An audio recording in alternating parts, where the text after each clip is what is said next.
We're here at Mountain America Stadium following Arizona State's 26-22 victory over number 7 Texas Tech. The Sun Devils now improve to 5-2 overall and 3-1 Big 12 play, and also marking Kenny Dillingham's first top 10 win as head coach at Arizona State.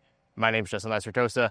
That's publisher Hoder Bino. Before we get into things, we'd like to quickly thank our sponsors in Burrito Express and Santan Ford. And Hode, coming into this game, it was important for Arizona State to get back on the right track following a pretty demoralizing loss at Utah, and it's safe to say that they did that.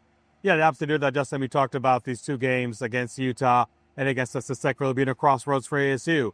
I mean, are they going to be even in position to defend their Big 12 championship? Are they going to be in position to be a double-digit winner again at the end of the regular season? There were a lot of questions raised even before that game at Salt Lake City took place and after a lopsided loss to Utah. Obviously, those questions were just amplified that much more. You had an absolutely red-hot Texas Tech team coming in, not only undefeated, number 1 in offense in the Big 12, number 1 in defense in the conference. This seemed a team that was really going to hand it to ASU, and I think for ASU to have not only a win but another dramatic win, I think maybe in some ways, Justin, that's better than a blowout win, because we know in 2024 we saw a lot of games in the field behind us, which was just one dramatic win after another, and this was definitely a win that showed the character, showed the resolve, shows the resiliency. Yes, all of them, the worst cliches in football. But when Arizona State keeps on demonstrating those traits, we have no other option but to talk about here's another cliche, gritty ASU win. I really could not be more impressed with what I saw from Arizona State today, because I think to come after a loss like they had against Utah and really show, probably more on defense than offense, that loss was an absolute aberration. I think it's something that is much easier said than done, but with Arizona State, mission accomplished. Yeah, and coming into this game, there were a few key things on offense to fix. The quarterback play, and now getting Sam Leavitt back into the lineup. Wasn't a perfect game for him, but he did what he needed to do, especially down the stretch. And then the offensive line as well, same thing for that unit. What did you make of ASU's offensive performance throughout this game? Yeah, let's start with the fact that there were easily over a dozen NFL scouts in attendance over here. Did they come to watch Jordan Tyson, the star wide receiver for ASU? Absolutely. But more than that, they came here to see more than a handful of players just on the defensive line for the Red Raiders, let alone up and down their roster.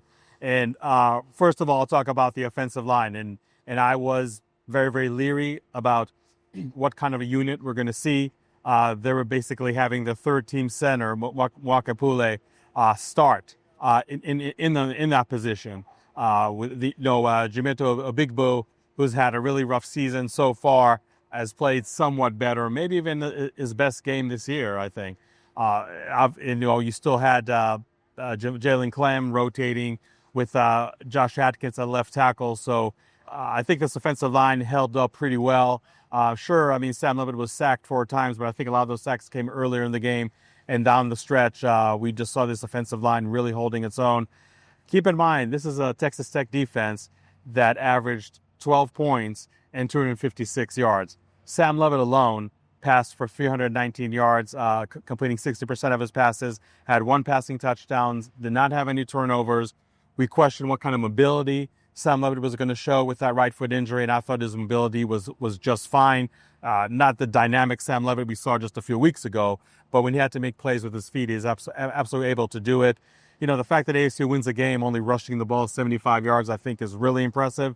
This is a game where they needed Sam Leavitt. They needed the passing game to really step up, just because the running game was stifled time and time again. Really Brown, aside from scoring the winning touchdown, didn't have a bad game.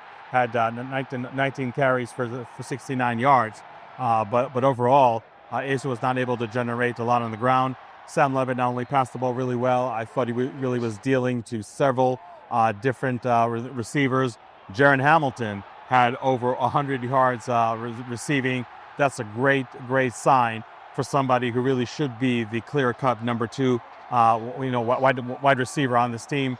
Jordan Tyson Had a cramp mid-game, still was able to score a touchdown, still was able to be a threat and really generate plays when they absolutely needed him, moving the chains on more often than not on his receptions. So you really have to give a lot of credit for this offense. They really battled this out. Were there some red zone offense issues coming up again? Absolutely. It's great you have Jesus Gomez going 4-4 in field goals, but that's obviously a sign, especially when some of them are pretty short field goals, that red zone issues are happening again for this team. And some way, somehow, they need to fix it. But they did score a red zone touchdown on that winning touchdown from Raleek Brown as a seconds, really weighing down. So overall, a great game for the offense. Wasn't always clean, wasn't always pretty, but this offense has proven in each and every Big 12 win that when they need to do just enough to put this game in the W column, they're able to do it. Yeah, and we mentioned it in our preview. The defensive performance at Utah was rather uncharacteristic. Gave up 42 points, which is 18 more than any single game this season. But it's pretty clear that they proved that theory true, that it just was an uncharacteristic performance last week. Yeah, let's put it this way. When I know Will Hammond was going to be the starting quarterback for Texas Tech, he is their backup quarterback, I didn't change my prediction. And yes, guys, I was wrong. I thought ASU was going to lose today. But I thought that Will Hammond not being a pure pocket passer and ASU really learning its lesson on how to defend a running quarterback was really going to come in handy after what they endured with Devin Dampierre last week. And I think ASU, for the most part, did a really good job containing Will Hammond. This is an absolute explosive Texas Tech offense coming into today, averaging over 47 points, well over 500 yards, and you can see them today scoring well below the average. I think they collected overall 276 yards. This defense was an absolute redemption tour, and that's probably even too kind of an adjective to describe what we saw. The ASU defense posted a donut in the first quarter, posted a donut in the third quarter. Yes, they gave up two touchdowns in the fourth quarter, made things a little dicey, but overall, I think for most of this afternoon, the ASU defense was just presenting one problem after another for the Texas Tech offense, and a lot of times the Red Raiders just did not have any answers for the Sun Devils. And I'm not putting blame on the ASU offense, but if they're more efficient in the red zone, I think this win is going to be much less dramatic when it's all said and done, because this defense put an absolute clinic today. So if anybody had any doubts that this ASU defense was going to take a turn for the worse, we said what we saw in Utah was an aberration. And my God, they, I think, proven all of us right beyond our wildest expectations. Hats off to Brian Ward and his coaching staff and the players on that side of the ball. One of the best defensive performances we've seen in a long time. Yeah, and it was ever so important for ASU to flush that loss at Utah. Now it's just as important to flush this one against Texas Tech. You got fans rushing the field. The emotions are high. But Houston is coming into town next week. ASU finishing off a 2-game homestand against the Cougars. And Houston currently 6-1 in the race as a Big 12 contender as well. Another big game. What's ASU going to have to do to prepare? Yeah, we have to forget about doing post games in daylight at Mountain America Stadium, because that doesn't happen often either. But I feel that ASU, and we talked about, in our preview, it's all about the mindset. Yes, you know what you have to do, X's and O's. Yes, you know what you need to do as far as being more physical, but just really being mentally prepared as much as physically prepared for this game was huge. And I think ASU did a commendable job. I think a lot of props need to go both to the coaches and the players, like you said, Justin, really just putting that loss to Utah, as painful as it was, way in the rearview mirror. And you're absolutely right.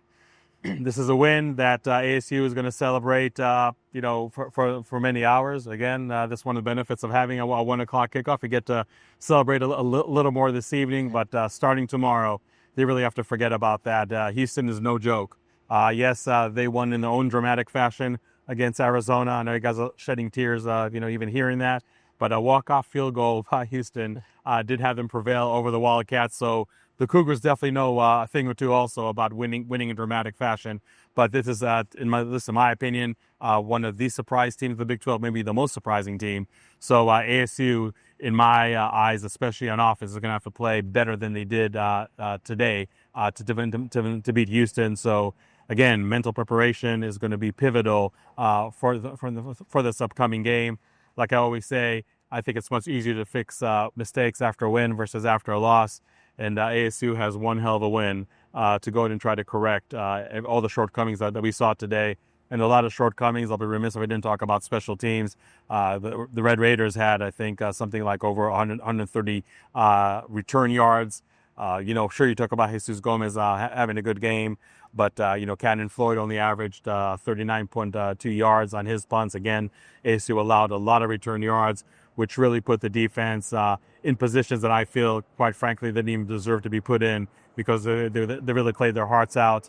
So they have to make sure that's another thing that they really fix for the Houston game. So again, lots to be excited and happy about. Maybe this is the win that saves ASU's season, but make no mistake about it, a week from today against the Houston Cougars is going to be one hell of a matchup for ASU, and they need to really remedy all the shortcomings they displayed today. Yeah, a season-defining win for ASU if they hope to replicate their success from last season. And now they got Houston coming to town next week. So we'll be back here with all the coverage. But to stay locked in, go to DevilsDigest.com. Follow Devils Digest on Twitter at Devils Digest. Once again, we'd like to thank our sponsors, Burrito Express and Santan Ford. And as always, I'm Justin Lasfertosa. That's publisher Hoder Bino. We'll talk to you guys soon.